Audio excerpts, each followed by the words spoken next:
Binge Audio. Que va-t-il nous arriver en 2008 ? Nous allons le savoir avec les voyants autour de cette table. Ouh là là ! Pour la nouvelle année, certains font des vœux, d'autres prennent de bonnes résolutions. Quant à Koé, il a sa méthode, testée et approuvée cette semaine par Tokyo Hotel, Alizé, Yel et Sevan. La méthode Koé, demain à 22h40 sur TF1.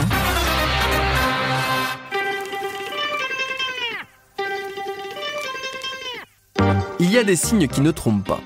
En mai 2023, Koé fête avec une émission spéciale les 20 ans de la méthode Koé, le talk show qui lui a valu de faire des cartons d'audience durant 6 saisons sur TF1. Mais cet anniversaire, il ne le célèbre pas sur la première chaîne qui n'aime pas forcément qu'on lui rappelle ce passé. Non, la célébration se passe sur C8 et elle est produite par Cyril Hanouna. Allez. Merci Koé, merci Cécile d'être là. Bon, et ce soir, ça va être, on va revoir toutes les séquences cultes de la méthode Koé. Et c'est vrai que on s'est eu, c'est toi qui as eu l'idée, hein, je veux le dire, c'est Koé qui a eu l'idée. Bah oui, mais c'est toi qui a fait la suite derrière. Non, mais tu nous as appelé d'ailleurs avec C8, on a dit on prend direct et on espère en fait, nous voilà, on espère que ça va marcher ce soir, parce qu'on espère après d'en faire d'autres. Hein.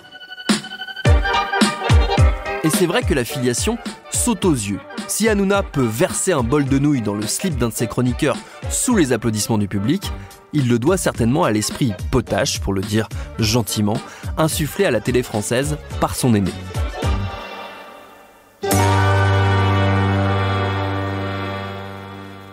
Alors comment résumer la carrière de Koé sur les écrans et à la radio ? Il y a 2 moyens simples. Déjà, il suffit de lister les titres d'émissions qu'il a animés pour en saisir le principal objet. Allo Koé, le morning de Koé, Koé TV, la méthode Koé, ça va se Koé, c'est Koé, bienvenue chez Koé, pas de vacances pour Koé, la quotidienne, Koé à New York, etc., etc.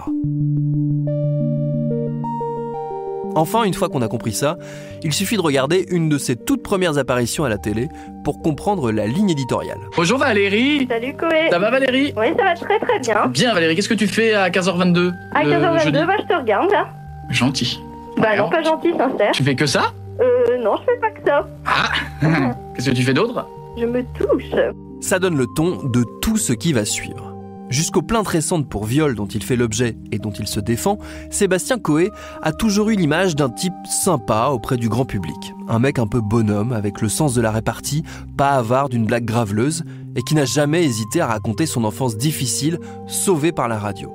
Il perd sa mère à l'âge de 10 ans et son père à 20 ans, ce qui le force à arrêter ses études de commerce. Il décide de faire de la radio son métier.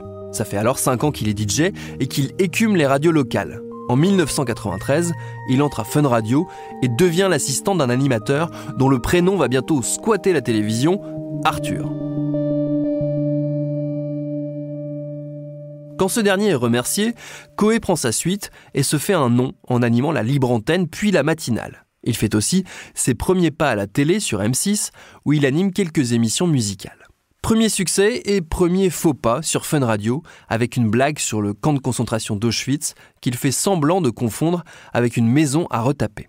Vous savez, c'est le rêve de pas mal de gens, les maisons de campagne. Oui. Ah oui. Moi, j'en ai une très jolie à vous proposer, qui est en vente actuellement. Vous savez que vous regardez dans les Century 21, les machins trucs de... Moi, j'en ai une très très belle, je vous ai ramené la photo. Voilà. Si vous voulez... Alors, j'ai vu ça dans le journal, c'est une maison de campagne qui est à l'abandon maintenant, faut retaper la toiture. Hein. Ça, je lis très mal l'allemand. Je lis très très mal l'allemand. Ça s'écrit Auschwitz. Ouais. Je sais pas dans quel coin ça se trouve. À mon avis, c'est en Pologne.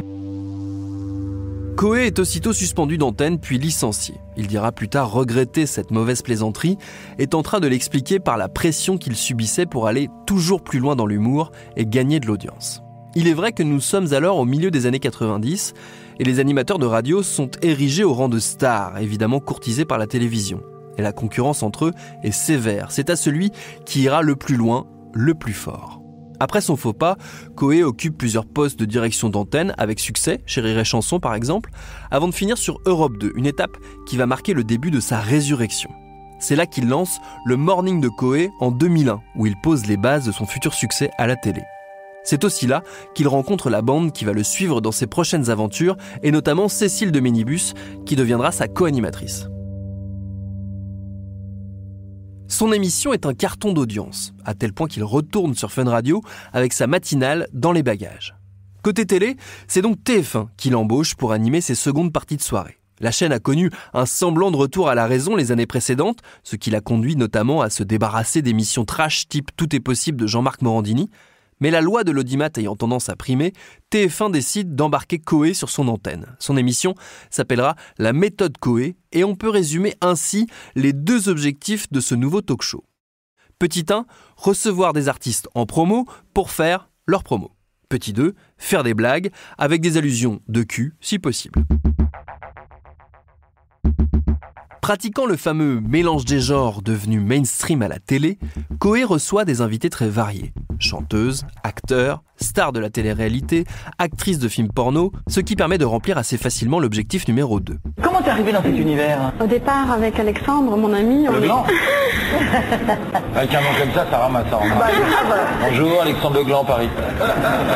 Lyon, Alexandre Le Gland. Ah oui, Alexandre Le Gland, Lyon. Rosette de Lyon, on l'appelait. Alexandre Le Gland du 69. C'est une très belle position, en tout cas. Je vois bien. Et même s'il les branche à un espèce de vrai faux détecteur de mensonges avant de les interviewer, ce n'est qu'un truc de façade. Car lui se pose volontairement en une espèce d'anti-hardisson. Il n'est pas là pour mettre ses invités mal à l'aise. Il les reçoit dans un fauteuil et les traite bien en ne leur posant jamais une question qui fâche. Et parfois, pas une seule question intéressante. On est dans l'exercice de promo assumé le plus basique, ce qui lui permet d'attirer des stars internationales comme Will Smith ou Sylvester Stallone qui savent qu'elles vont toucher un public jeune et ne prendre surtout aucun risque pour leur image. C'est tapis rouge. Sylvester Stallone! Oh oui! Oh oui! Sylvester Stallone était notre invité le 24 janvier dans toutes les salles en France. Rocky Balboa, ne pas rater. Thank you very much. Son style est assumé. Coé revendique le personnage de sale gosse et il le raconte ainsi au journal Libération. Nous, c'est pas les codes, la télé classique. C'est parfois limite chaud, un chouïa lourd. Si un jour j'ai l'impression d'être beauf, j'arrêterai. On est toujours le beauf de quelqu'un. Je préfère être beauf qu'ultra branché. Je suis plus le Touquet que Saint-Trope. À force de ne pas vouloir être branché, il va quand même finir par être encensé par Technicart, le magazine ultra branchouille qui réussira à avoir chez lui de l'irrévérence sous la potacherie. C'est eux qui l'écrivent comme ça. Une potacherie assumée, car génératrice de revenus non négligeables. C'est aussi ça la génération des animateurs-producteurs. Être capable de penser business global. Coé se sert de son émission pour faire sa propre promo, vendre ses disques et ses morceaux, des morceaux qu'il va jouer ensuite en boîte de nuit, une sorte d'économie circulaire dont le point central serait lui-même. Mais bon, ça marche pas non plus à tous les coups. Il lance un jour un magazine qui se fait refuser les aides à la presse. La raison, la commission chargée d'examiner son dossier estime qu'il ne s'agit pas d'un magazine d'information, mais bien d'un titre d'autopromo au service de l'animateur omniprésent en couverture et à l'intérieur. À TF1, on regarde pas trop le contenu, mais on est très content des audiences, avec 4 millions de fidèles tous les jeudis soirs, et donc 40% de part de marché. Des chiffres qui permettent de relativiser la vulgarité et la transformer en transgressivité. Et puis un jour, ces chiffres baissent. Et les dirigeants sont d'un coup un peu plus gênés par l'émission. Ils finissent par la débrancher brutalement, fin 2008. La méthode Coé sera son dernier grand succès à la télé. La suite, elle va s'écrire à la radio et sur Internet. Il est un des tout premiers animateurs à filmer ses émissions de radio et à les diffuser à la télé ou en ligne. Après diverses expériences, il s'installe en 2018 sur Énergie pour animer les fins d'après-midi. C'est à nouveau un carton. Son émission C'est Coé réunit plus de 400 000 auditeurs en moyenne chaque jour. Selon le site L'Informé, il rapporterait 20 millions d'euros de recettes publicitaires par an. Avec ce succès qui s'en va mais qui revient, c'est facile de s'auto-persuader qu'on continue d'incarner son époque, d'une manière ou d'une autre. Et c'est tout aussi facile de croire que le monde n'a pas changé et qu'on peut toujours en rire de la même manière.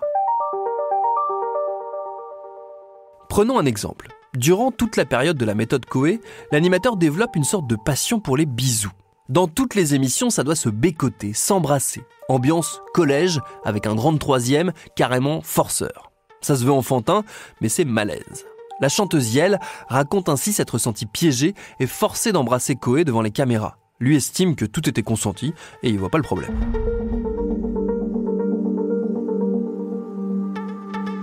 Autre exemple frappant. En 2006, pour Coé TV, son émission de radio filmée, Coé reçoit l'acteur porno Rocco Siffredi. Celui-ci se jette sur Cécile de Minibus et mime une relation sexuelle avec elle.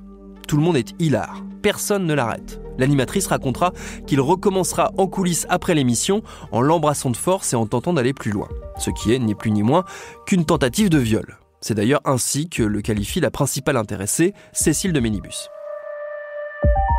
Non seulement à l'époque tout le monde trouve ça drôle, mais quand des années plus tard Cécile de Minibus revient sur cet épisode, Coé lui demande de relativiser ce qui s'était passé.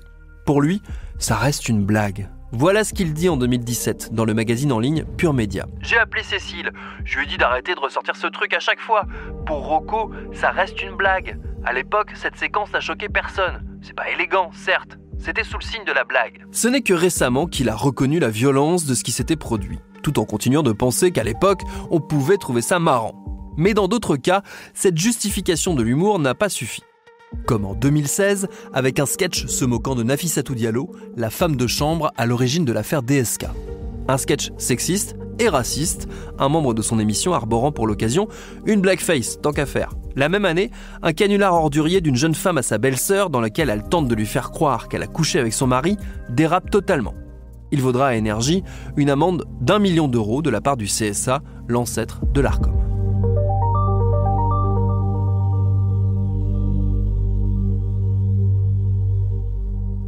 Aujourd'hui, les sourires ne sont plus de mise. Nous sommes passés des programmes télé à la case faits divers et justice. Coé est en effet visé par 4 plaintes pour viol et agression sexuelle, des accusations qu'il réfute en bloc. Lui a porté plainte de son côté pour tentative d'extorsion de fonds et dénonciation calomnieuse. Le temps de l'enquête, il a été suspendu de l'antenne d'Énergie.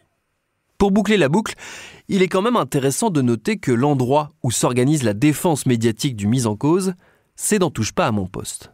C'est là où Cyril Hanouna reçoit proches et témoins qui cherchent à disculper Coé. C'est Hanouna, encore, qui critique violemment BFM TV, considérant que la première interview de l'animateur sur la chaîne Info a été faite à charge uniquement. Désormais, ce n'est plus seulement une question de filiation entre les deux hommes. Ils font partie du même camp.